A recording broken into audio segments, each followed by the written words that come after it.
before we get started, does anybody need a headset so that they can hear? Did everybody get the headsets that needed them? Can everybody hear? Okay. Also, if you'd like to speak during public comment, we ask that you please fill out a green card and get it over to Tiffany, our executive secretary. Okay.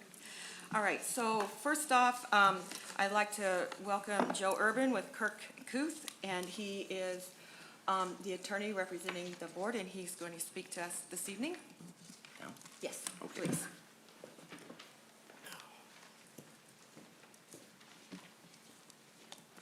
Okay, good evening, members of the board, administration, and the esteemed public that is present here tonight.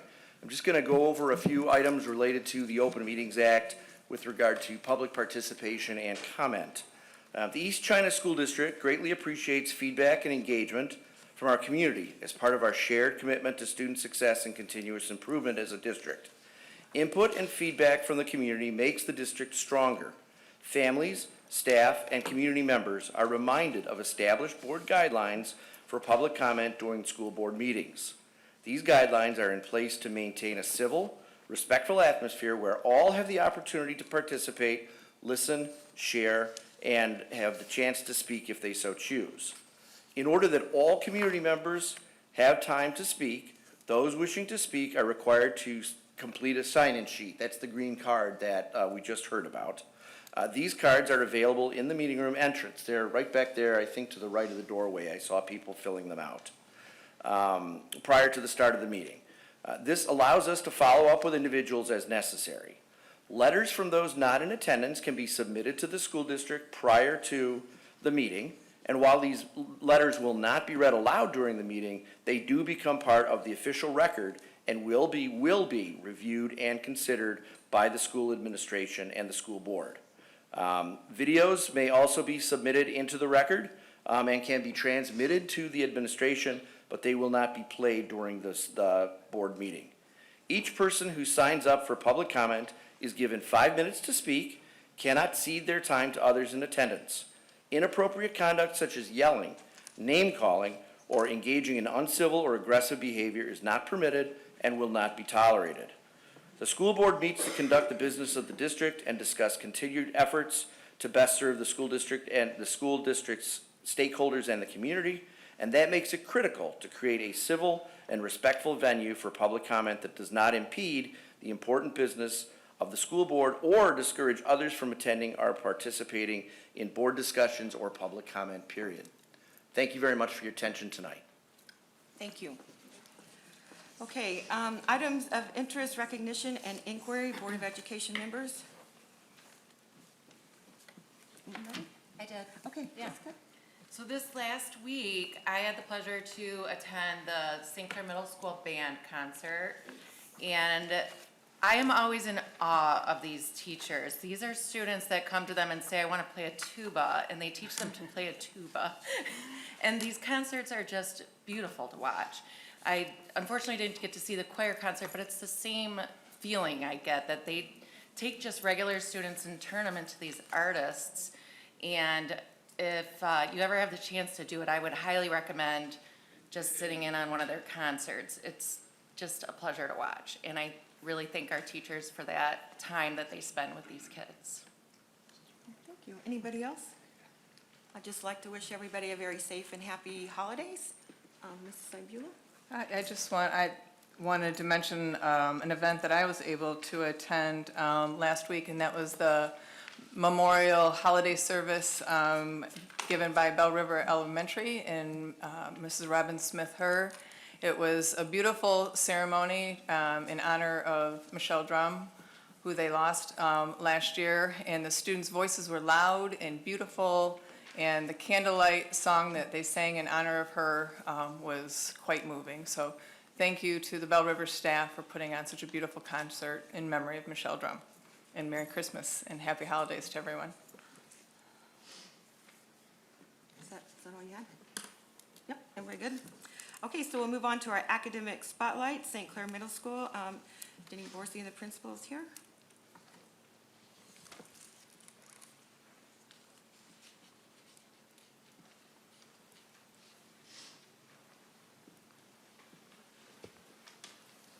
Good evening, Board. President Frank, Superintendent Cybulla. My name is Denny Borzi. I am the principal of St. Clair Middle School, and joining me today are two teachers, Mrs. Libby Cody and Mrs. Jamie Smith. And today we are here to talk about our math and ELA intervention program. Often, as I do with our teachers, I like to start with our mission because it really frames our purpose. And our mission is our reason for being here. And it's not only our reason for all of us being here, all of us being employed, but it's also our moral imperative. And I talk to my teachers a lot about how this moral imperative should be connected to a lot of the practices, policies, and things that we have in place. And on our mission, I just want to highlight a couple of really important words: resilient, lifelong learners. In order to be resilient, you got to fight through some adversity. You got to fight through some failures. And to be a lifelong learner, it's a process. It's a process that takes a lot of effort, and it's usually a process that's filled with a lot of faults. So we're going to kind of talk about those things and how do we support this mission with all kids, and not just kids who get it first or fast. So how do we support all these? And before I answer that question, I just want to talk about how, as a staff, that we have some overarching philosophies about teaching and learning. Really simple. These are what we call the three big ideas. So we focus on collaboration, we work together to support all students. We have a focus on results, and this is a really big one. A focus on learning. Sounds simple, but some of us may have gone to school and there was a focus on doing. But we really want to focus on what our kids are learning and what are the results of that learning.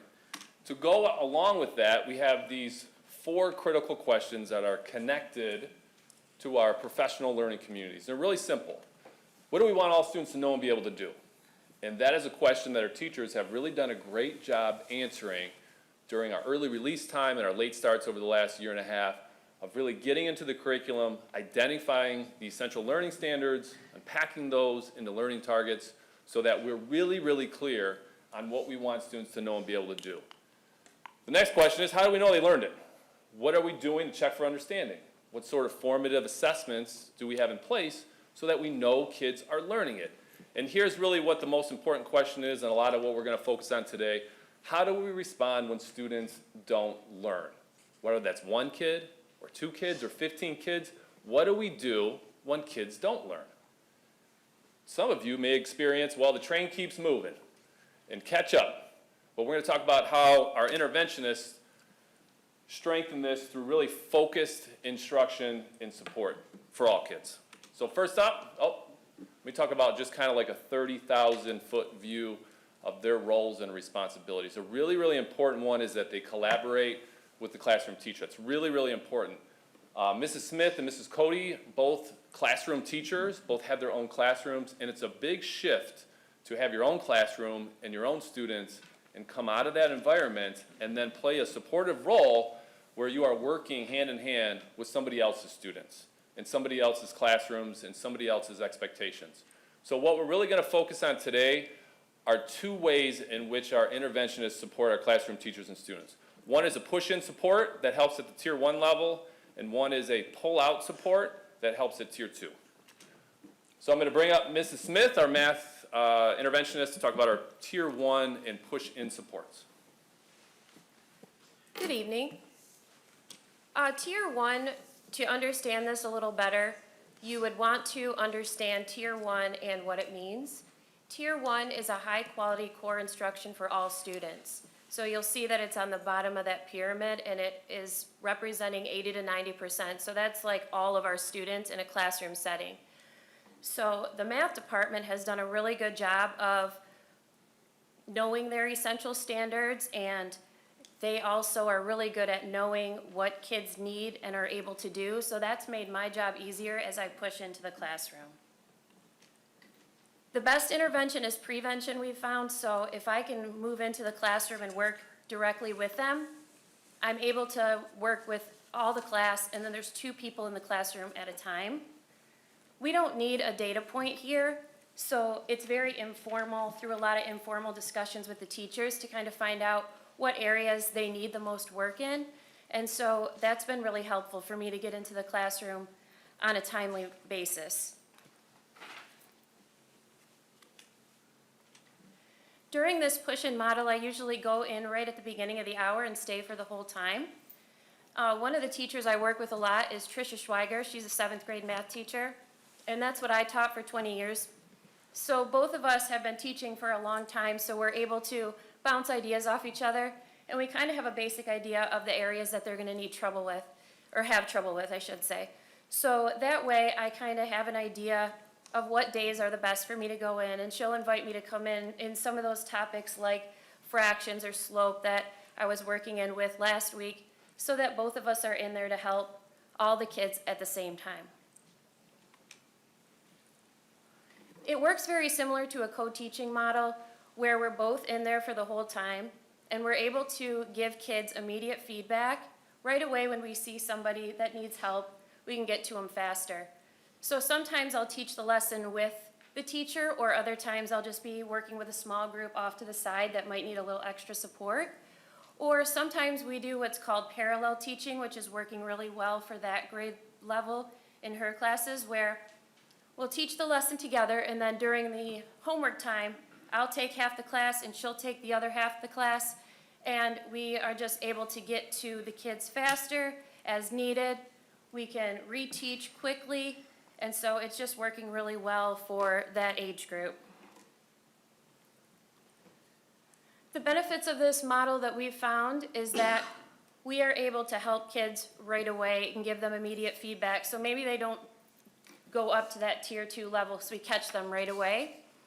Also, something that we're really proud of is that we have normalized intervention at a lot of the levels. So even our kids that are in Algebra 1 as 8th graders or pre-algebra as 7th graders, they will come to me and ask me for extra help or sign up for my win time, which has been really good because these are kids that normally don't struggle with math, but sometimes everyone needs help with things, and so it's nice to have those safe spots that they can go to. So our ultimate goal is to ensure all students master essential skills by integrating interventions seamlessly into their daily learning experience, so that hopefully they have safe places to go when they need extra help. Next, I'm going to turn it over to Libby, and she's going to talk about Tier 2 and our pull-out system. Good evening. So Jamie explained how we fit into the Tier 1, and I'm going to explain about Tier 2. So Tier 2 focuses on addressing specific skill gaps in a timely manner with small group instruction. And so for ELA, that often functions well in a pull-out support model. So Tier 2 is working with the kids that didn't quite get it through the Tier 1 supports.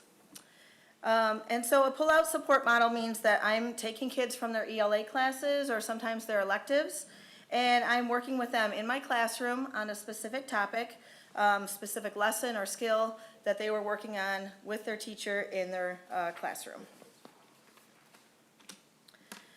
So our curriculum, Amplify, has built-in checkpoints that are similar to quizzes or exit tickets, and those provide data for us throughout each lesson.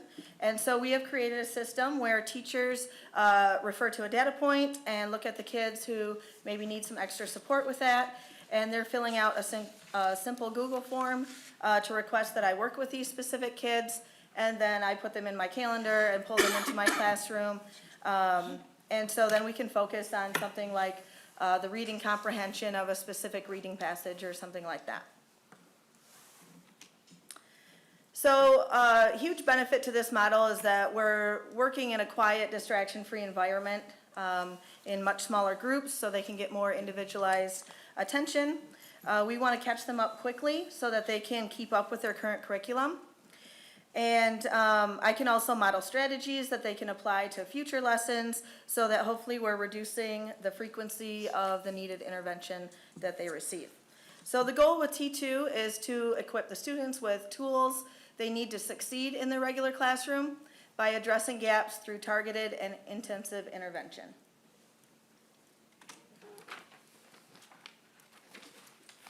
Back to you. Thank you. So we're really proud of how we've really worked to create these exemplars for Tier 1 and Tier 2 instruction. And Libby and Jamie in particular have done a tremendous amount of work in setting up this RTI program so that we are responding to kids immediately. We feel like these are some innovative practices. There's a lot of interventionists and intervention work that's happening, but a lot of times you see it at the tier 3 level. Those are working with the lowest of low students, and you're pulling them out of maybe an elective class, or you're scheduling them out of their regular class. And in this model, it can really help all kids. And Mrs. Smith had mentioned the best intervention is prevention, and really the goal of this program is to get all of the kids early in the process. And not just our really, really low kids, but our medium and high kids at all different levels need help, need support, and it's been really great. We've really committed to reflecting on the process and how it works. We meet every 2 weeks, go over the data. We do a lot of professional learning to kind of understand MTSS and RTI and all those educational acronyms and how these systems work to support students. So we're a year and a half into the program and a year and a half with committing some resources and support to this, and it continues to grow and evolve to support all kids. At this point, if you have any questions, my team and I would be happy to answer if there's any questions. Do I have any questions? Sounds like a great program. Yeah, looks like a great program. Thank Okay. you. Thank you.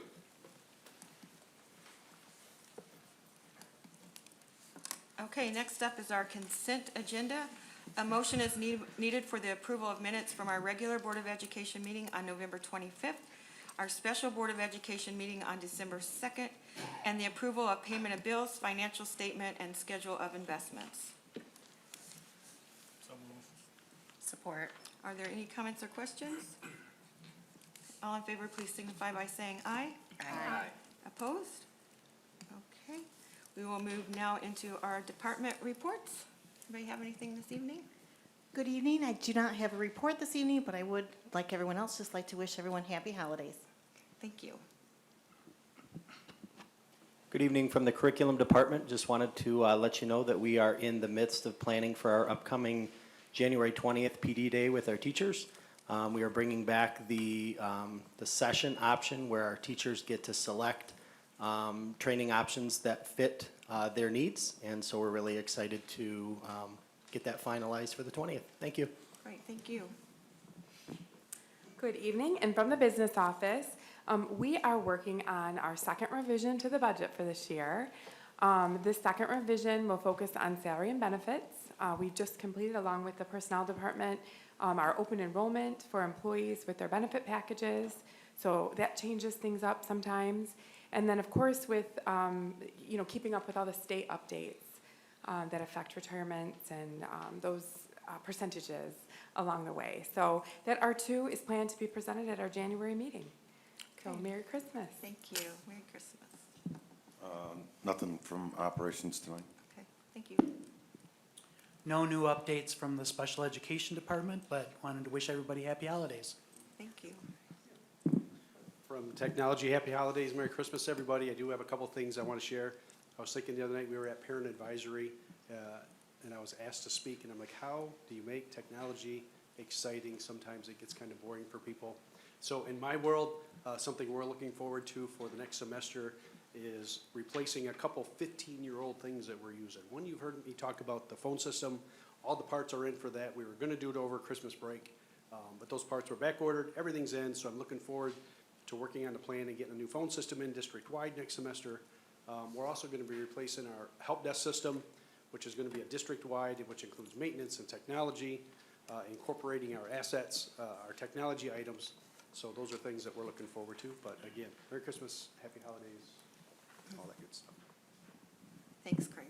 Good evening. From Safety and Security, I was recently made aware of two House bills that have been signed into law, House Bill 5527 and 5528, and these bills deal with the drills in our schools.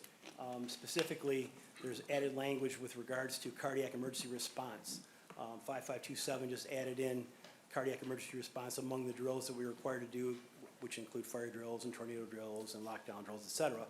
And then 5528 enumerates the fact that coaches need to be trained to run an AED and in CPR as well. So the good news is there's 5 different criteria that we need to meet as a district in order for us to be a heart-safe school, and it's also part of the bill in 5527. So the first one is that we need to have a written cardiac emergency response plan, which we do. It is incorporated in our overall emergency response plan, so we're in very good shape with that.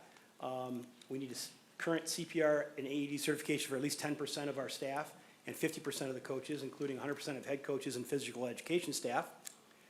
We need to have accessible, properly maintained, and inspected AEDs with signs identifying locations. We replaced all of our AEDs last year. We have all AEDs across the district are the same AED. They operate the same way, so there's uniformity in that regard. And there's also ample signage. We need to conduct an annual cardiac emergency response drill. And lastly, there's pre-participation sports screening for all student athletes using the current physical history form endorsed by the MHSAA. So we meet 3 of the criteria. We are currently working to develop a delivery method for training, trying to figure out the logistics to get our staff trained.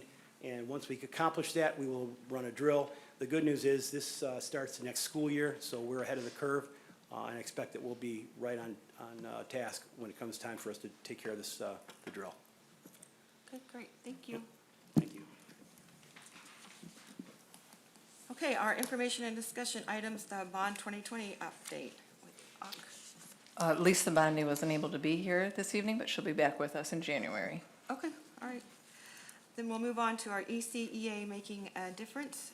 Christy Nichols.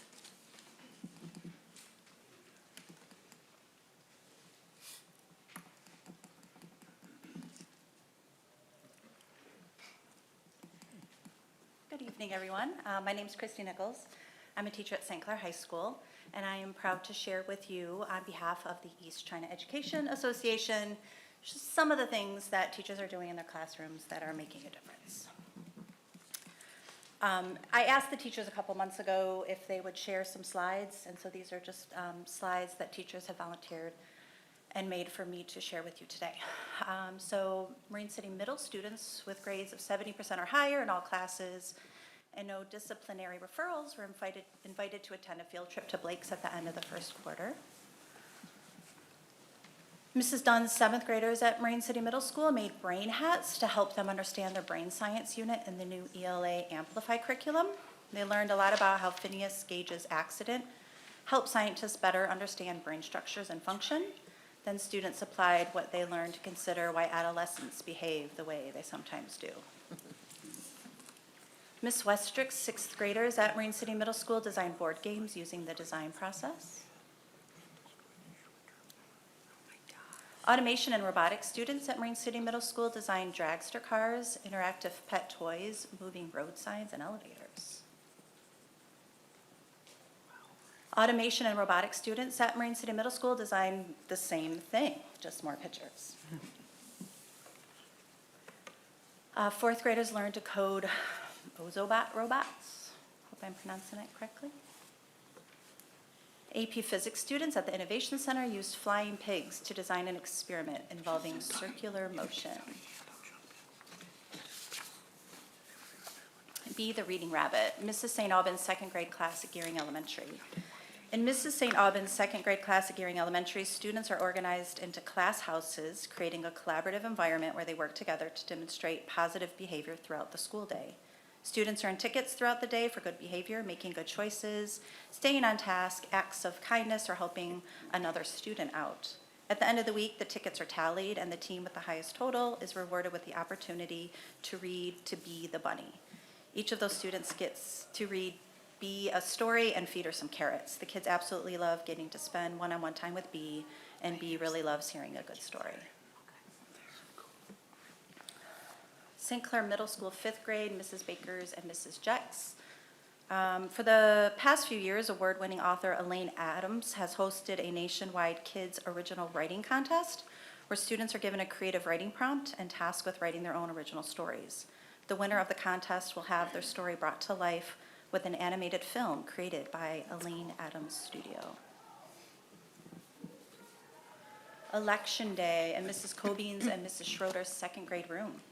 The 2nd graders at Bell learned all about elections, what an election is and what is the process of an election.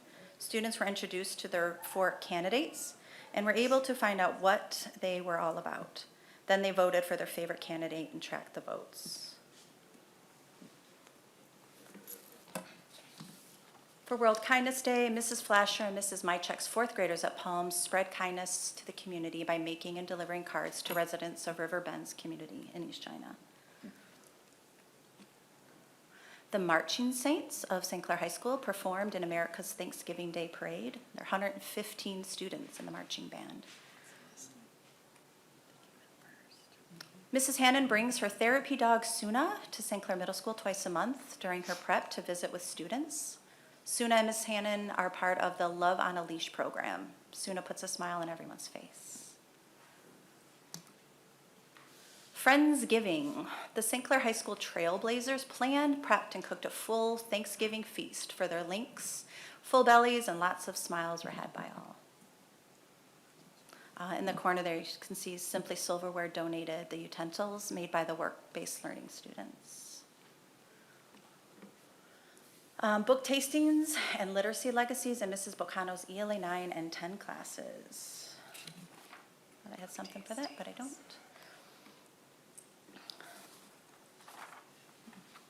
Biology students testing food for macromolecules. Students tested for essential nutrients in a Happy Meal that had been ground into a slushie. A few brave students were even willing to drink the liquefied Happy Meal. This is Mr. McNabb's class at St. Clair High School. Wow. Let's just see the after pic, that'd be good. Yeah. Students in Mr. Durham's AP US History class at St. Clair High School created historical causation posters analyzing the political, economic, and social causes of the American Revolution. Here is a snapshot of the English Language Literacy Program presented by Michelle Natchke, who is the program coordinator. We have 18 languages spoken in the East China School District. Percentage of ELs in East China School District, 1.1% of the total enrollment. 94 teachers have ELs in their classes. That's 41% of the teaching staff. We have 42 ELs in the district, 17 in the elementary, 6 in the middle school, and 19 in the high school. Students from these countries. It's a quiz later, see if you know what all those flags are. The ECSE Language Experience Field Trip. Every fall, our ECSE preschoolers, their families, and staff pick apples and pumpkins at Blake's to create a language experience for our little learners. Our day is filled with fun, learning, and lots of pictures. The learning continues beyond our trip with a personalized photo book for every student. The language experience book is expertly crafted by our speech pathologist to build language skills and bring joy to our students and family. There was an advisor, college advisor and counseling department party, pizza party at Marine City High School. It was for students who participated in filling out a college application form during the college month and or went to SC4 on a tour. Students in Mrs. Kling's and Mrs. McDonald's ELA 9, 10, and 12th grade classes at St. Clair High School conduct reading interviews each marking period. These interviews provide students with an opportunity to discuss their independent reading books, class novels, and other material they are exploring. Typically, interviews are conducted in person, with the option of 1 to 2 interviews per marking period being done by email. Many students prefer the in-person format. Students take initiative to schedule their own appointment for an interview. It is exciting to see students take ownership for their learning. The interviews serve as a valuable interaction, allowing teachers to connect with students individually. During these discussions, teachers encourage students to share plot details and then dive deeper into analyzing the text, focusing on character development, emotions, point of view, literary techniques, and more. Notes are taken during each interview, which are kept for reference and help track student progress and engagement. This process not only reinforces reading comprehension, but also empowers students to think critically and articulate their understanding of literature in a supportive and personalized environment. Social emotional learning at the Marine City campus. 98 ninth graders spend a week learning how thoughts, feelings, and behaviors impact one another. 11th graders prepared artwork for the groups, and 6th graders learned origami from upperclassmen to practice relaxation technique. Anatomy and physiology at Mr. McNabb's class at St. Clair High School. They investigated skin disorders by making fake wounds. That was fun, seeing that around school. Financial Management and Business Essentials 2 went to LCA and the Federal Reserve on field trips. East Star Therapy, Therapy with Pups, of course, were a big hit. We have some pictures of design and modeling class at St. Clair Middle School with 3D printed identification tags.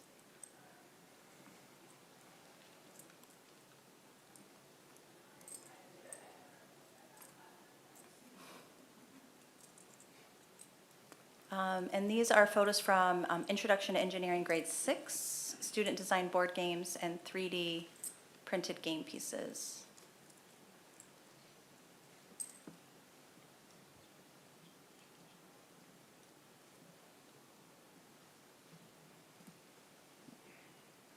Mrs. Brown's class at Palms have been getting ready for the holidays by making pumpkin pie in a bag, completing math puzzle gingerbread people, and decorating the doorway. And that's it. A lot. That's a lot, I know, that's like the most ever, but that's great, right? Nice variety. Thank you. Yeah, thank you. A lot of great things going on. Thank you. Okay, our next item is our prior meeting follow-up from public comment.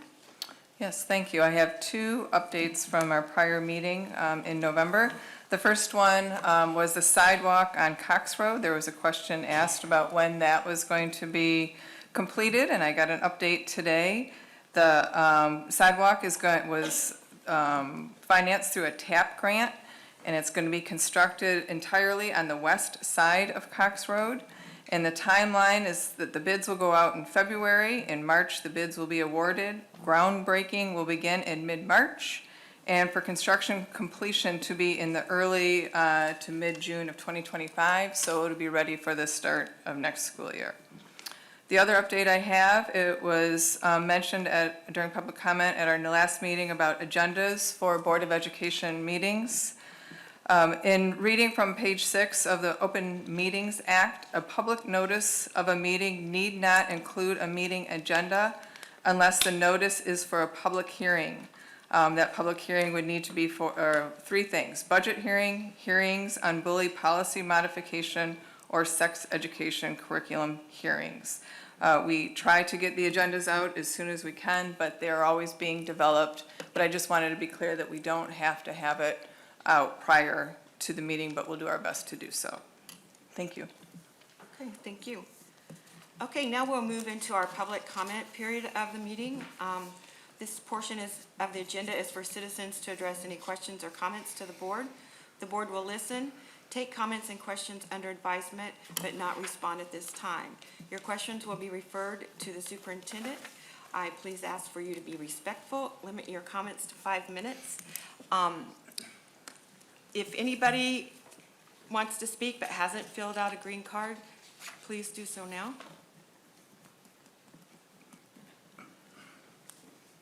Okay, thank you. Okay, thank you. Okay, my first green card is Dave Kennedy. If you would just step up here, yes. Good evening. My name is David Kennedy. I live in the school district. I'm here tonight to talk about something that happened yesterday I find very disturbing. I'm going to start by saying in the state of Michigan, defamation is defined as causing harm to a person or business's reputation by words communicated to a third party that are meant to degrade, humiliate, incite hatred, or contempt toward a person or business. In fact, certain statements are considered defamation per se, meaning they automatically cause harm and are not allowed to stand. For example, falsely accusing someone of a crime or sexual misconduct is a defamation per se. A Facebook post was made last night to an account specifically designed to complain about the East China School District. The person who made that post is Dustin DeSnyder. The post is about me. It contains false information and meets the definition of defamation of character. I was first hired into this district in April of '22. Since then, I've worked to increase safety and security for all of our students and staff by adding numerous protocols and procedures that have led to a safer environment in our schools, while also providing a daily presence at St. Clair High School. Prior to hiring into the district as its first Director of School Safety and Security, I worked for the Macomb County Sheriff's Office for 30 years. I retired in 2020 at the rank of captain. My responsibilities in that rank included command of all investigative units, the evidence technicians, the trainings and firearm division, both the SWAT team and mobile field force. I also set up the first drone unit. In addition, I was also tasked with overseeing the dispatch center. All told, I had just over 160 people under my command. During my 30-year tenure, I was never written up for any rule violation or misbehavior. D. Snyder, on the other hand, has a reputation for complaining about the school district and Superintendent Cybulla over a myriad of perceived violations on his Facebook page. I simply seem to be the latest target for yet another attack on this district. I would note all the numerous complaints he's filed about the East China School District have been deemed unfounded. I'm going to address each allegation about me on his Facebook post individually. First, he's alleging sexual harassment violation that he filed on his own behalf, listing himself as the victim. In his complaint, he alleges that I made a sexual comment to him. At no time have I ever made a comment that could be construed as sexual in nature to him. In fact, I purposely attempted to avoid having to speak to him for any reason. The only things I've said to him while having to deal with his unending complaints and disruptive behavior are such things as I have nothing to say to you, I will not engage with you, and at once after he approached me in the lobby of this building and attempted to harass me as I spoke to law enforcement, I told him to go sit in the meeting room, to which he responded, "You don't tell me what to do." Second, D. Snyder alleged that I look women up and down in an attempt to insinuate some sort of deviancy. This allegation is derived from an incident at the most recent board meeting. He and his wife were entering the boardroom as the board returned from a closed session. I was sitting in the back of the room against the wall. They passed by, his wife stopped in front of me and said, "What are you looking at?" I was sitting looking straight ahead, and I did not respond to her. She continued, "That's disrespectful."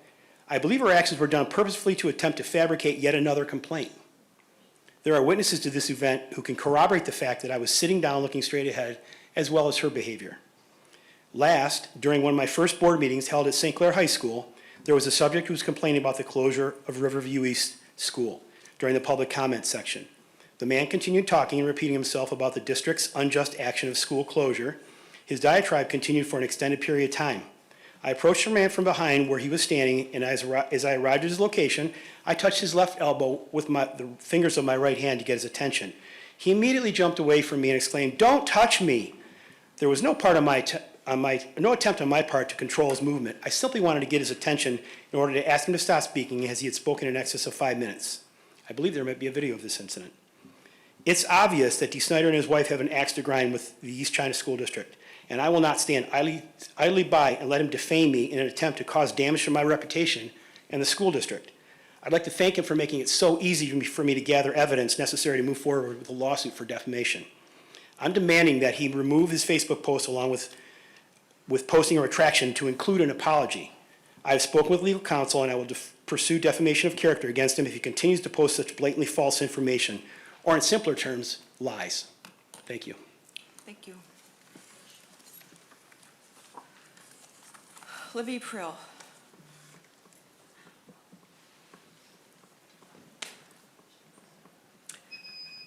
I came with my big girl pants on.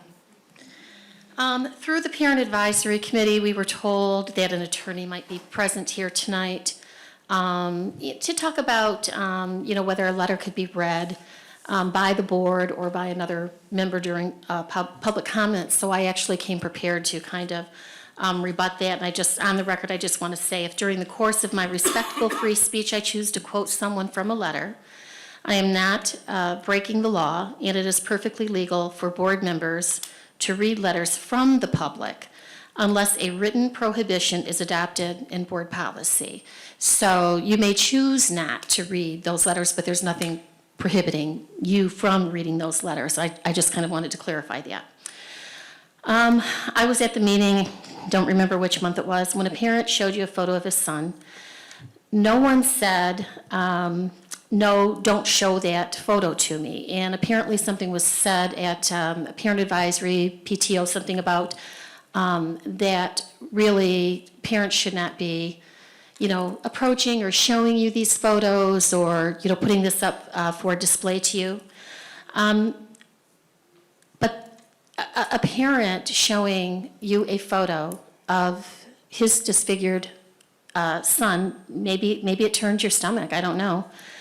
But I think that any complainers, if some of you did complain about that, may have been simply sickened when faced with how derelict you have been in holding a bully coach responsible for that child's actions.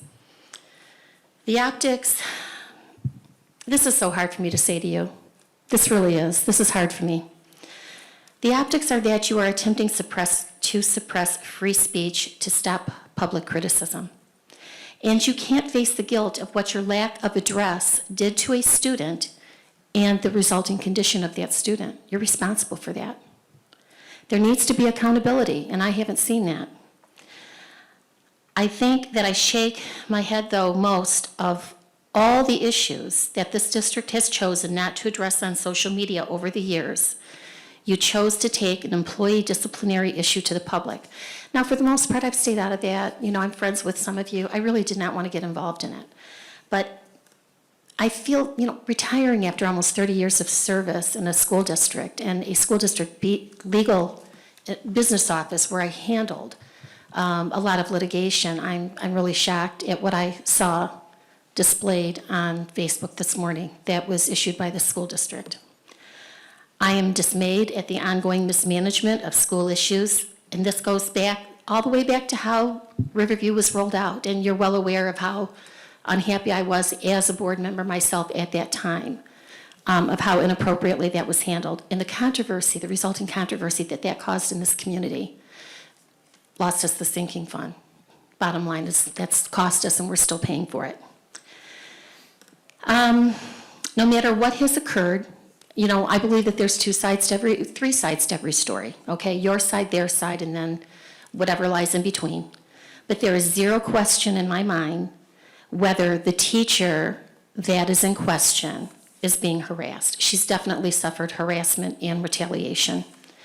No staff member in this district is safe from you. That's how I view this. If I were still working, I would feel threatened. I think that there has been poor administrative decisions, and, you know, I think that you've become a threat to the safety of the student mental and physical health. Every teacher in this district should take this as a warning shot across their bow. This could be you. That's what I took by what was published. And I was really dismayed, and I never thought that I would see something like this coming from anyone in this district. Board members, this is going to be really tough, but I don't think that you can make any more excuses. I don't think that you can drag your feet any longer. I think you have to pick a side. Hopefully, the side that you pick will be on the side of students and families, because that's who is paying the price for what's been going on in this district for the last year. Teachers, you need to insist that your union file a hostile work environment complaint. I think that it should be filed with MDE and the Department of Labor. And again, it's extremely hard for me to say this, so you can see, you know, I'm a little bit nervous, and I'm usually very comfortable in my own skin getting up in public. This is not the East China public school system that my kids graduated from.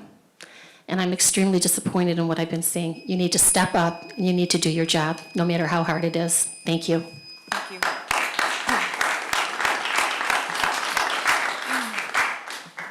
Alan Richley?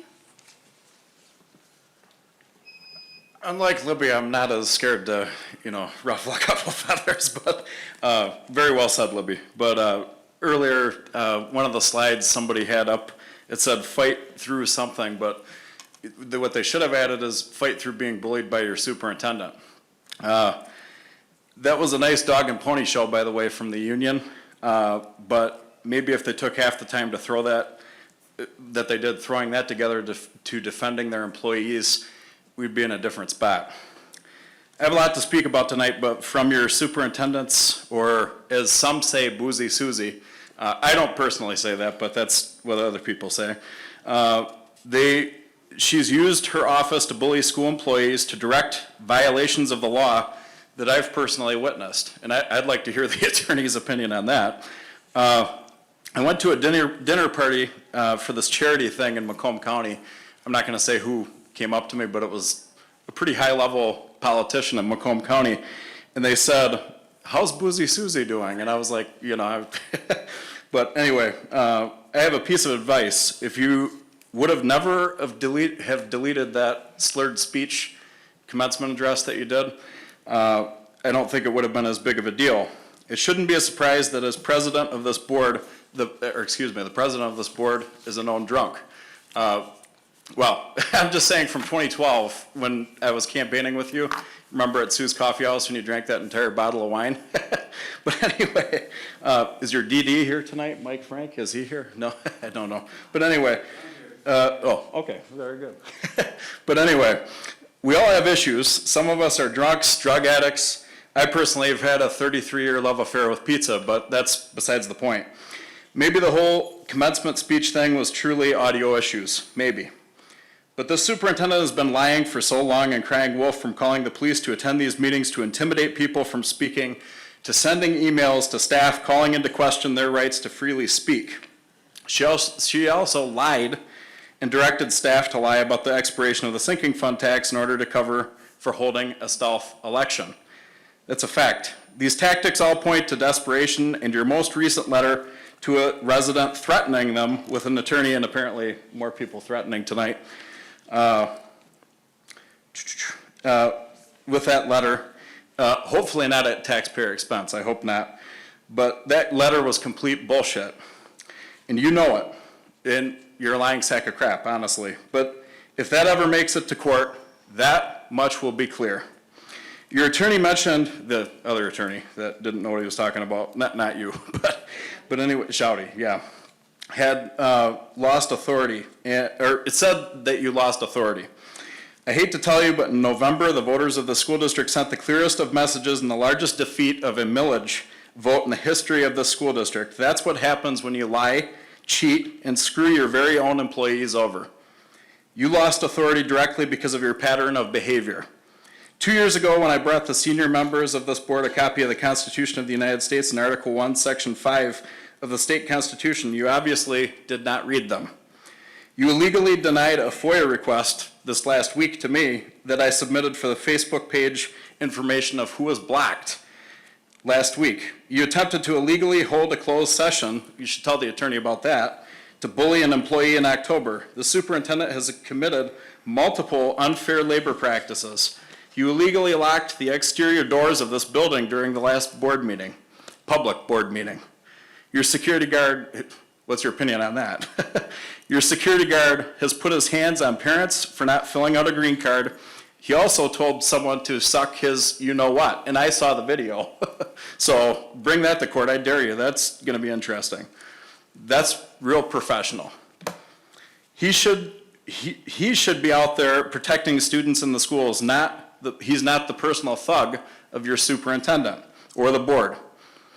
Recently, I was going through old school board stuff that I have in totes collecting dust, and I only have a couple of seconds, so something very clear. Jeannie Frank brought up an allegation that the superintendent, who was at the time the principal of Marine City High School, speaking of false allegations, sexual assault, or not assault, excuse me, harassment allegations against the then superintendent and the St. Clair Middle School principal. And so I don't know if you remember that conversation, but right now I'm going through my old phone calls that I used to always record, and I will share that with the public when I find them. So anyway.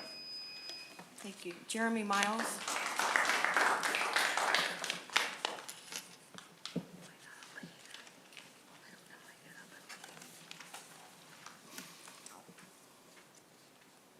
Hi, good evening.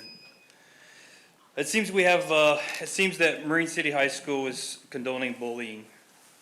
We have a teacher that had to leave her room due to bullying from a student after numerous emails and complaints. There was nothing being done to stop the harassment. What actions were done to protect this teacher from these kids, young adults? I'm telling you, nothing. This is why the teacher had to leave. There is only so much a person can take. My son's a living proof of that. Behavior is a tendency to keep doing what you are already doing, much like Newton's first law of physics. An object in motion will remain in motion, will remain in the state until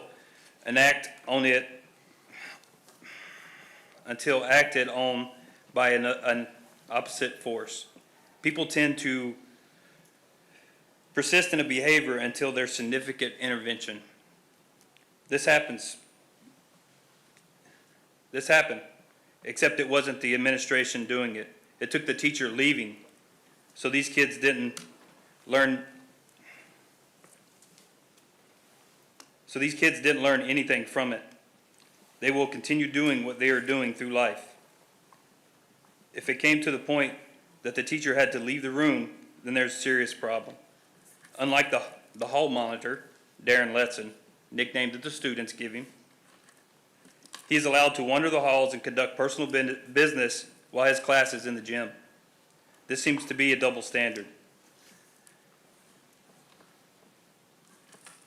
Or this behavior has gone on for so long that it's normal for him. Newton's law. He is allowed to belittle students, calling them names. The administration will discipline a teacher that is getting bullied, but will half discipline a teacher that is bullying students. You will give a teacher, a coach, a performance improvement plan, telling him to take a class. This is the corrective action you get for your actions and words that cause significant injury to a student. But you will give a teacher significant extra work that interferes with her ability to give 100% to her students due to the extra work. This is because she left her room for getting bullied, and you expect her not to fight and defend herself. Let's go back to my son's freshman year. This administrator suspended my son for fighting because one of the kids called him the N-word and punched him in the face.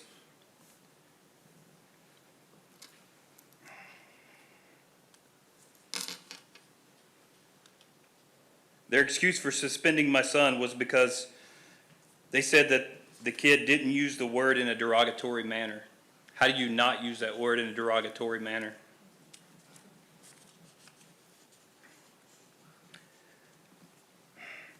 If you're going to racially profile a person and then punch them in the face, then you deserve what you get. Should my son got suspended? Yes, for fighting. But he also has the right to defend himself and his heritage. If this administration blew off this type of behavior from a student, what else are they hiding and sweeping under the rug? It's time for a change. People are getting too comfortable in their position. Once you sweep one thing under the rug, more is going to follow. Standards, rules, and laws are there for a reason, to obey and to teach discipline. There's no point of having policies if you're not going to follow them to the letter. It is just a piece of paper otherwise, kind of like the one you showed me that wasn't signed, never put into a record. If there's no record, then it never happened, AKA swept under the rug. It's funny. That's the end. It's funny, I was in the bowling alley today with my son, and a parent came to me and said, this is still going on in that district 10 years later. Who was the principal?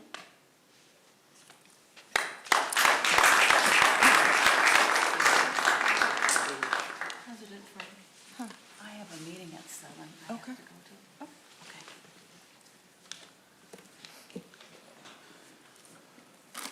Paige Dupree.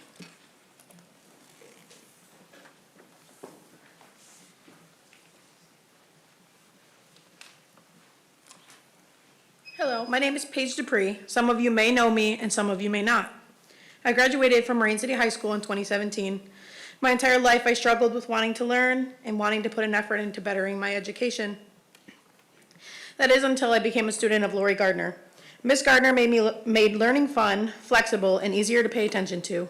We had air conditioning when most rooms didn't, flexible seating, Chromebooks, got to meet business owners and entrepreneurs, and we also had so many different learning tools that we always use daily. While I was her student, I did better in my classes than ever before. I was awarded a business award, and I kept high grades for the entire school year. I wanted to learn and do better in school, and I was. I thank Miss Gardner for that. Not only did she better my education with her dedication to her students and classrooms, but she showed me that she really did care and love every one of her students. Now, I'm sure anyone can tell you how great of a teacher she is, but that's not all that she is. She has made dreams come true.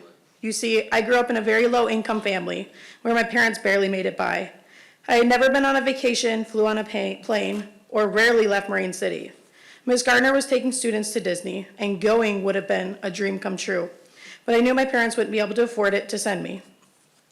In came Ms. Gardner. She pulled strings to get prices lower for me and was able to allow me to go on a payment plan that allowed me to ride in a plane for the first time, go to Florida for the first time, and go to Disney for the first time.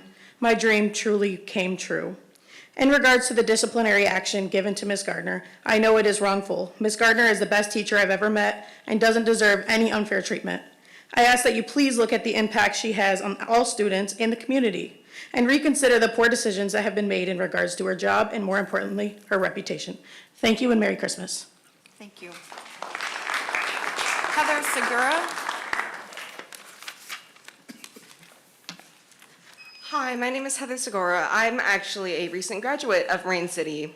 I'm of class 2024, and originally I came here to advocate for Ms. Gardner, but honestly, I'm here to talk about how I'm more disappointed in what my school has become.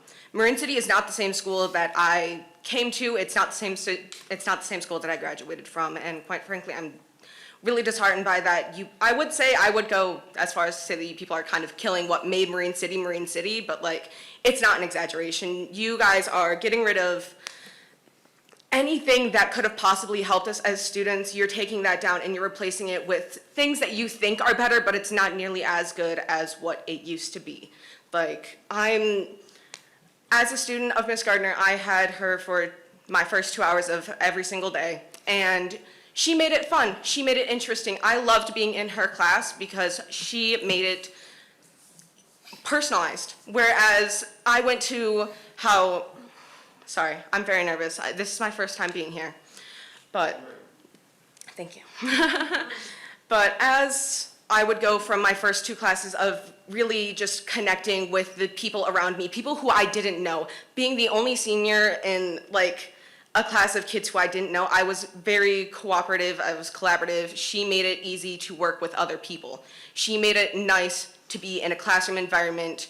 And then I would go to my next class where I would sit in a dull gray classroom filled with the furniture that you guys pay for, and I felt like I was in a mental asylum.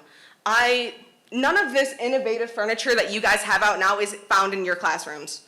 And I'm just wondering kind of where that money went. It clearly went here, obviously, but aside from being here for a bomb threat, I have never once stepped foot into this building. I haven't, but I still graduated with cum laude honors. I won Miss Gardner's Business Award despite it not being given by Miss Gardner. I still did things her way. That's how I kind of, got where I am now, and I'm just disappointed in you guys. You guys are ruining Marine City, and I don't quite know what else to say. Clearly, other schools are doing better. Mr. McNabb, he's over at St. Clair. Mr. Maru, he's over at St. Clair. Those guys are doing great. You guys are congratulating these teachers for doing these wonderful things. But when Miss Gardner was out trying to do these things, you guys told her no. You guys just kept knocking her down. She is a student loving, I'm sorry, again. She is just a great teacher, and you guys are just taking away any opportunity that she has had. And I don't quite know where the future is going to go from here, and I'm glad that I graduated when I did, because I feel bad for the students, my, fellow students. I feel bad for them and what the school has turned into, because you guys are kind of in it for the money and not for the students. You guys care about looks. You guys care about how your test scores look rather than how the students are feeling, how they're doing. You guys got rid of Riverview, and that was great for students. Helped both of my siblings graduate. They are doing so well. They're doing a lot better now than they did than when they were in St. Clair and Marine City and struggling desperately. But I'd just like to say that you guys should do better. You guys need to reconsider. Thank you. Have a nice night.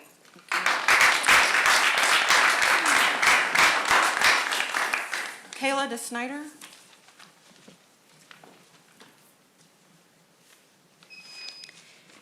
Hi, I'm Kayla D. Snyder. You've heard my name because Dave Kennedy likes to talk about us.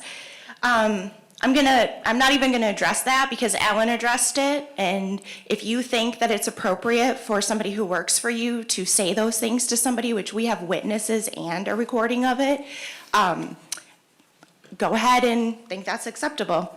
So what I wanted to talk about tonight is the retaliation. And he's right, we do have an axe to grind with this district. And you know why we have an axe to grind with this district? Because we've stood here many times and talked about what happened with our own child. Because we had to file a state compliance complaint, and you won't even look at me because you are the reason. We sat in our meetings and you made jokes. We came here, we talked about it, we emailed you, it took you 2 weeks to say, I don't see a problem. And once we filed that complaint, do you know what happened? The same thing that happened to Laurie Gardner. Exactly the same thing that happened. Retaliation from you. That's exactly what happened. So I see a pattern here. We sent emails, same as Laurie. We sat through meetings, same as Laurie. We filed the state complaint, which we're required to do with that little yellow pamphlet you get when you have a child in special education, same as Laurie. But what ended up happening? We sat on the East China Education Foundation. We sat on there with you, Jessica Becker. We sat on there with you, Suzanne. We sat on there with you, Ron Miller. We sat on there with you, Mike Domagowski. And you know what happened? All of a sudden, one day, we got a call from Brad Robbins, the president, and he said, we need you to resign. I'm calling to ask you to resign. And we said, why? And he said, because Suzanne wants you gone. Because you go to the board meetings and you talk about what happened with your child. You share honestly what happened and you ask for more support, and what happens? We got removed. And you all voted to have us removed, to silence us, because we stood up here. So yeah, I have an axe to grind with this district and the way that you all behave, unprofessionally. And instead, you attack us. You attack my husband and I. Why? Because we're not gonna sit down and roll over and take it? No, I'm not gonna do that anymore. I used to be afraid. I used to think, oh my gosh, they're gonna come after us. But you know what? Go ahead. Go ahead, because you have done everything in your power to try and make it so that we cannot talk. And you did the same thing to Laurie, and you continue to do it to Laurie. And I'm done. And I don't know why you need to write all this down, Suzanne. You have it all. It's got to be in your memory, unless you just live in Delulu land where none of this ever happened. So that is why we have our axe to grind. That is why. And again, if you think it's appropriate ever for someone in your district that works for you in a professional capacity to ever tell someone to suck their, you know what, and I'm not even going to say it, because that's not acceptable to say in public. That's not acceptable to say to anybody, especially at a job. So you may have had 30 years or whatever. I stopped listening because honestly it was a bunch of BS. But that doesn't mean that changes anything for you. That does not mean that you get to do whatever you want now and we're all just gonna close our eyes and pretend it didn't happen. So you know what, go ahead and send us that letter. Go ahead, because we already got one from you, Suzanne. We already got a nice letter from you. We're not the ones that made up the name Boozy Susie. That wasn't us. But you know what? Everyone calls you that. Normally I am a lot more put together, but you know what? I am just done. I am absolutely done with all of this. This is a joke. You are all a joke, and you have made this district a joke. You have not only harmed and traumatized my own child, but you have harmed and traumatized Jeremy Miles' son as well. And that should never be happening in a place that we send our children, that you are supposed to protect them. My child should have never been sitting alone at a table for lunch every single day. My child should have never been sitting in the back of the room, which I have pictures of, by himself. And when we brought things to your attention, when his friends would come home and tell their parents, this happened to my friend at school today. This happened to my friend at school today. When my child was punished for stimming because he's autistic, that is ridiculous, and I'm done with it. So yeah, I have an axe to grind, because I'm a mother.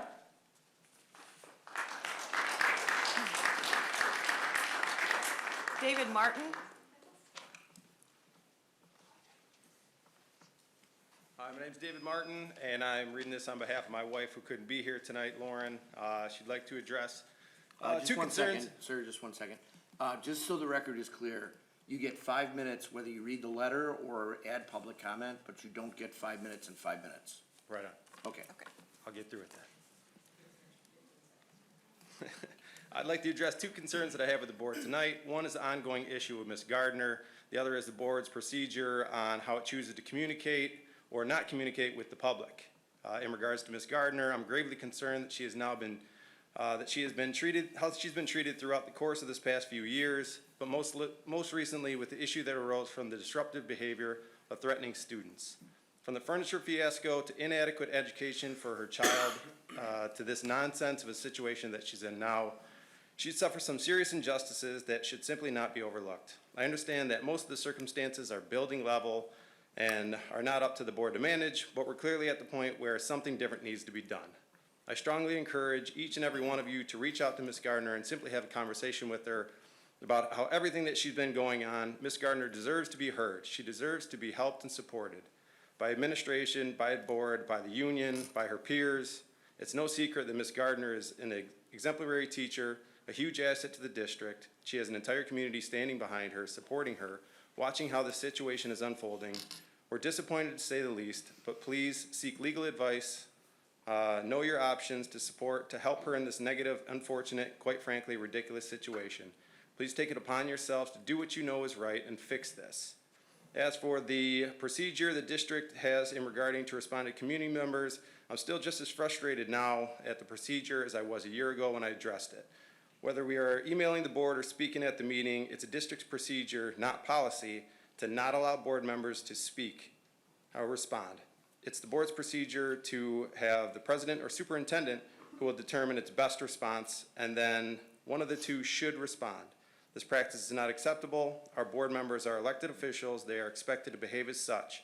That includes properly communicating with their constituents. I understand that the board wants to ensure consistency and avoid conflicting responses, but that's not a justifiable reason to have such a procedure. Could you imagine if all elected officials conducted business this way? It's not for myself to interact with such a capacity as an elected official, and it's not okay for you to either. If I address the board, whether it be in an email or directly, I would expect a response. This also goes for staff members, as they all seem to follow procedure, often direct communication to administration. I understand that there may be times where it's not necessary for all people to respond, but it certainly are times where we should.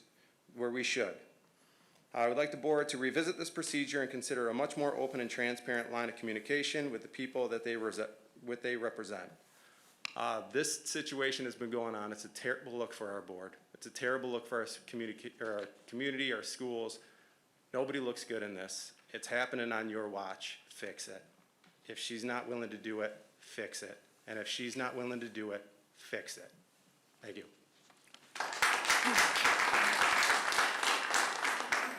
Aaron Deutsch. Hi, as a parent with a special needs child in the district, I gotta say that I am scared to come to these meetings and speak because as of now, my son gets amazing care at Pine River. Amazing teachers, amazing support there. But when I come, I'm afraid what I say is he's gonna be retaliated against because I'm seeing it. I'm seeing this over and over and over again, and it's disgusting. And then are we trying to hide these meetings? I'm just curious because there was 2 forms of communication set out today from this district. One was this email with upcoming events. Why is there not anything about a board meeting? It has everything else on here, but why are the board meetings never on here? And then there was this crazy post on Facebook today, which was disgusting and the worst look to our district at all. Why was that post made? It should have been a reminder saying there was a board meeting tonight. Not that we have this going on and this going on and releasing the most stupidest stuff where it's half truth. Again, there's yours, hers, and somewhere in between. I support Laurie like no tomorrow, and I'm just gonna say, Pat, I was disappointed because of everybody on this board. You know Laurie the best, and you know what type of person she is. And I was hurt when I seen that you did not have her back. And I'm gonna age us, and Lori might not even remember this story, and she might not even. Lori was my teacher 40 years ago. You're probably looking at me like, how the hell is that possible? When we were kids, Lori built an entire school in her basement. An entire school. And she had all of us kids, she's a couple years older than me, she had all of us kids every day during summer. We would go there at like 9 a.m., we'd have lunch, we'd have field trips in her whole basement. We had a library probably with more books than the St. Clair Library. She taught us. She's the one that taught me like to read and to write and to do all the things. So you have a teacher that is passionate and wants to be a teacher. But yet you're harassing and you're going after teachers like her, while you have other teachers that are calling students retards and calling them names and bullying them in the hallways. That's baffling to me. Absolutely friggin' baffling to me. This board needs to step up and it needs to do something. And we also need more teachers to come forward because this is ridiculous. Rosalie Squires? Rosalie Squires. These people behind me have a lot more skin in the game than I do. I don't even know who this teacher is. I never had kids in this school, did not attend this school. I have lived 30 years in the area. I would not be here today, would not at all have come to this meeting if that wasn't put on Facebook. But my husband was a public school teacher. He's deceased now, but he was a public school teacher. And altogether, between subbing and teaching at various things, he had like 48 years of school experience. I had been a teacher myself. I couldn't believe that was put on Facebook. I just could not believe it. You could hear how hoarse I am. It took a lot for me to physically even come to this meeting, but I went, this is too important. This is too important to our community. That should have never been put on Facebook. Not only is it bad for the teacher, but it's bad for every teacher. It just makes us look terrible. And you know, we really don't look good because my cousin lives in Cross Lakes District. And I talked to her this afternoon. She knew the name of my superintendent. I didn't even know it. So they're reading it up on Facebook up there in that area. I'm thinking that's quite a ways away from us. That's just terrible. But the biggest reason I'm here, I'm going to reiterate that again, is that post should never have been put on Facebook today. That is not only terrible for the teacher that they're referring to, but it's also really bad for every teacher. That's all I have to say. Thank you. Thank you.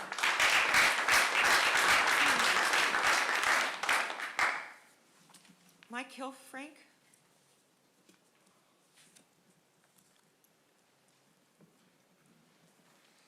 Mike Hilfrank. Yeah, I see we got the boys in blue here, or actually boys in brown. Appreciate you guys' service, but there must be something better for you guys to do than babysit a school board meeting. It's pretty ridiculous. It's not necessary. You guys got up here with your attorney and said that name calling and uncivil behavior won't be tolerated. Well, there was some name calling going on, so why are they here? Your attorney got up there and said those things. I got a case for you. Cohen versus California in 1971. In that case, Justice John Harlan said, one man's limerick is another man's lyric, meaning First Amendment rights are protected. One person's perception of what is uncivil to say may be different from another. This is protected speech.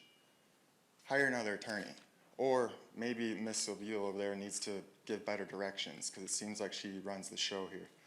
I wasn't going to comment on Mr. Kennedy's comment about his absolute assault on me 2 years ago when I came to this meeting the last time. It absolutely was assault. And I'm so fortunate that he took his combat boots and stepped out of here because he's a very intimidating fellow. He's a big guy.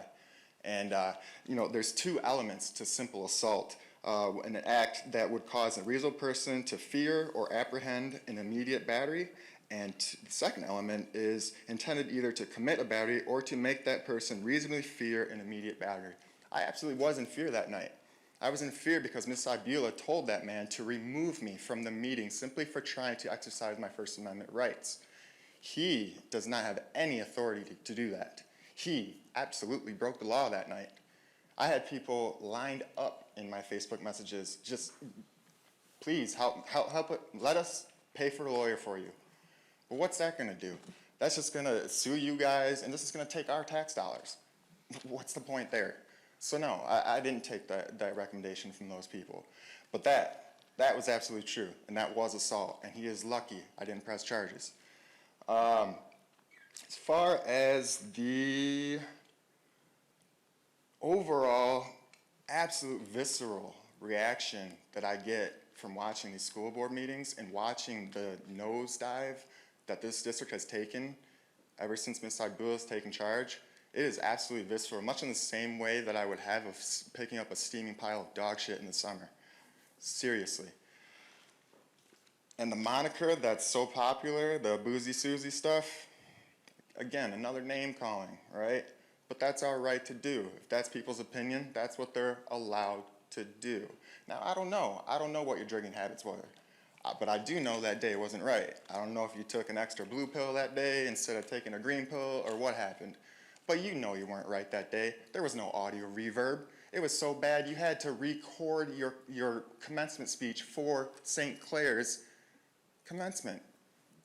And then when you play it back, if you watched it, it doesn't even match your lips because the applause went too long. Was that audio reverb as well? Or was that to cover up that you were intoxicated that day? Anybody can go back and watch that video. As far as the misinformation that you guys posted today in that fantastic post about an employee that was made publicly, whose great idea was that? That's opening you guys up to another lawsuit, which is going to cost us money again. That's crazy. That's crazy that you guys put that out there. But it's interesting that you said that we need to stop spreading misinformation, because I just brought up a piece of misinformation that you guys all gave us, expecting us to believe that when our superintendent gave a commencement speech slurring her words that it was audio reverb. That's misinformation. Don't be hypocrites. You want our behavior to be better? You guys need to be better. And you might see better behavior at this podium if we don't have people over there spewing the F word and people in the middle right there that can't even follow Robert's Rules of Order and just calls an adjournment with absolutely no vote because she thinks she's some sort of god of this board. Thank God you're out of here, Ms. Frank. You are just the worst for this board, absolutely the worst. I'm a little confused, you know, I know Ms. Cybulla, she took up the bond manager position. Why does the school say Marine City campus? Shouldn't it say Marine City High School? We didn't want our schools integrated. We wanted them separated. You guys need to do better. You know why? Because no teachers are going to want to teach here if you continue your behavior. Darcy Patterson?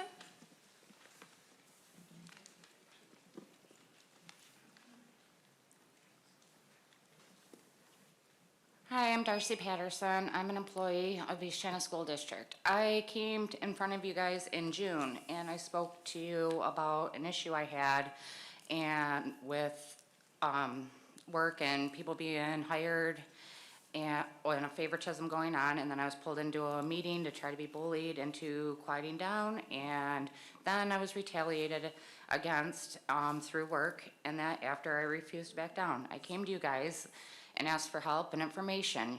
Your exact words to me were, "We will look into your issue and we will get back to you." It's December. I haven't heard from you guys. I didn't really believe it when I started that the school district doesn't care about bus drivers, but I'm starting to believe it because I feel my issue needs to be clarified and cleared up and worked with. Until my union rep went into a meeting in June, she was with me by my side telling me I was 100% correct and they were 100% wrong. She went into a meeting, never heard from her again. And it's like that. I came to your guys' meeting and I've never heard from you guys again. Can you please show that I do great work? Still to this day, perfect attendance last year, have not missed a day of work yet since I started driving. I go above and beyond for my kids. I have no complaints. So can you please give me what I give here and look into my issue and contact me? And can we figure it out? That's all I have to say. Thank you. Thank you. Dustin Snyder.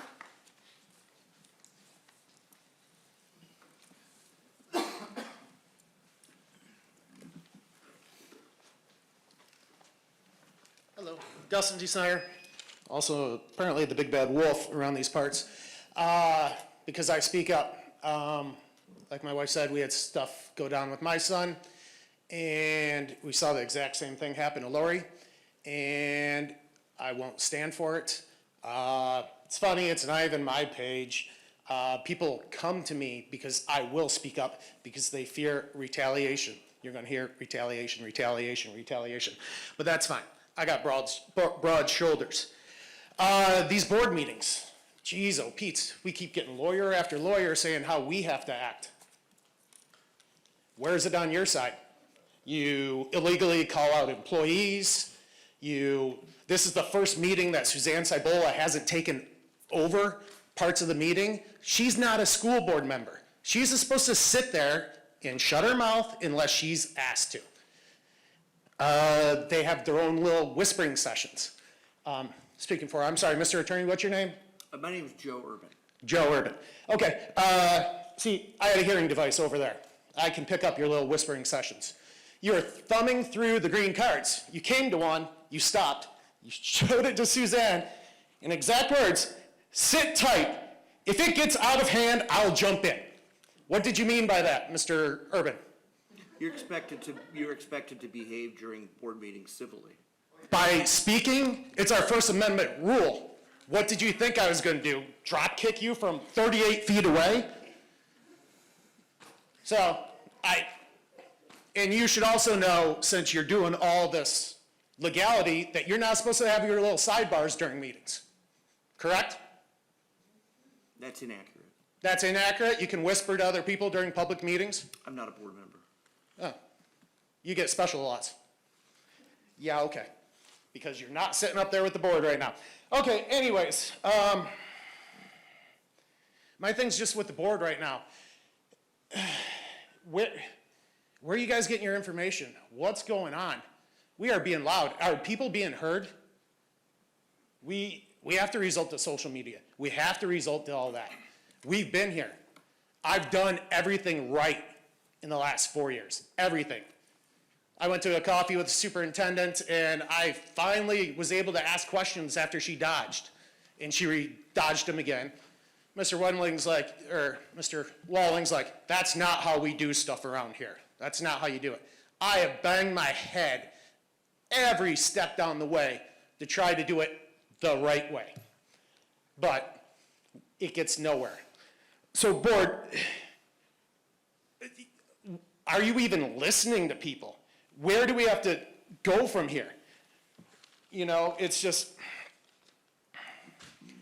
like, I've been to a lot of these meetings. Some of you stick around afterwards, mingle around. Jamie Haslam's been a fresh breath of air around this place. Mr. Westrick and Mrs. Becker, you guys, and Jeremiah, you guys used to always be at the meetings, listening to people, afterwards, talking to people, interacting with people. Now, as soon as that meeting's done, boom, you're out the door. I don't know if it's just you're embarrassed with the situation right now, or if it's just a coincidence. And that's not a knock against you guys, it's just what's happening right now. Because yes, there's a lot of heat on this district, but you're bringing it on yourself. So, you know, this stuff isn't going to stop because you're still going after Laurie. Even if you drop the PIP, that's going to somewhere where we're going to have to figure that out, because it's going to come bad because you got two high-profile teachers on PIPs and done totally different ways. And once this comes out, so it sounds like we're going to figure out a lot of stuff. But after the new year, when Jeannie Frank bids adieu, smell you later, I'm going to start a petition to get the board to record meetings again. transparency, it's the least you can do. I don't care if the law says you have to or not, it's the least you can do. So we're gonna see what the public has to say. And just the last thing, I will address Dave Kennedy for 20 seconds or whatever else. A couple things, I was validated, he was assaulted, that's what I posted. He stared my wife up and down, yep. And he told me to suck my dick, okay? Whether that's sexual harassment or not, I guess we're going to court and we'll find out. So either way, it's highly inappropriate.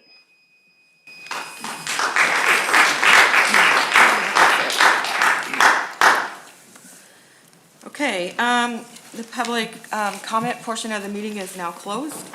We will move on to our action items, which is our summer tax collection. Per the administration's recommendation, the Board of Education approves the resolution for summer tax collection as presented at the November 25th, 2024 regular Board of Education meeting. A motion is needed. So moved. Support. Are there any comments or questions? All in favor, please signify by saying aye. Aye. Opposed? Okay. And then that concludes our meeting. We're now adjourned.